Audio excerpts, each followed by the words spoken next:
My life as a senior high school student, part 2. Sa today's video, mangahoy ko karon. Actually, di man jud na siya kahoy, pero basta musiga, mauna na siya. Pak! O, diba? Master case to lang si auntie. Nga naon siya pagkahoy mo raw sa yawon, B. So, kasi last day na ito ng aming bakasyon, susulitin ko na ang araw para maghanap ng aming panggatong.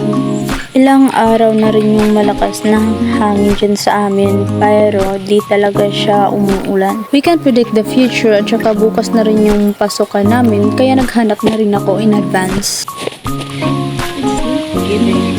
Dahil nga konting bukong lang nahanap ko dito, makahanap ako sa ibang side. Share ko nga lang pala ang likod ng elementary school dito sa amin. Ang ganda kasi, pero mas maganda talaga pag may isang sako ka ng panggatong. Nandito nga pala ako sa ibang side ng mundo, pinupuno yung sako ko.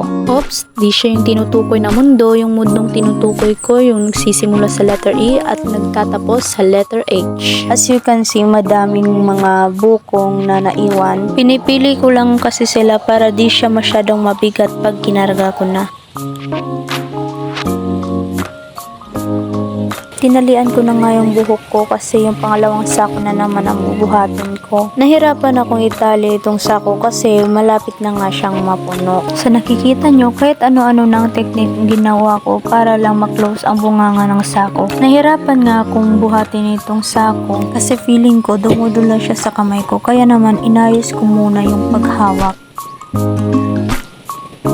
Ginamit ko na nga ang ultimate power ko dito para mabuhat itong sako at pinakiramdaman ko muna siya bago ako nagsimulang maglakad. Di katulad ni dyan na di marunong makiramdam. Huy! Dito ko na nga tinambak lahat ng mga hinakot kong buko. I feel satisfied after finishing my work. Sana kayo may panggatong rin, babush!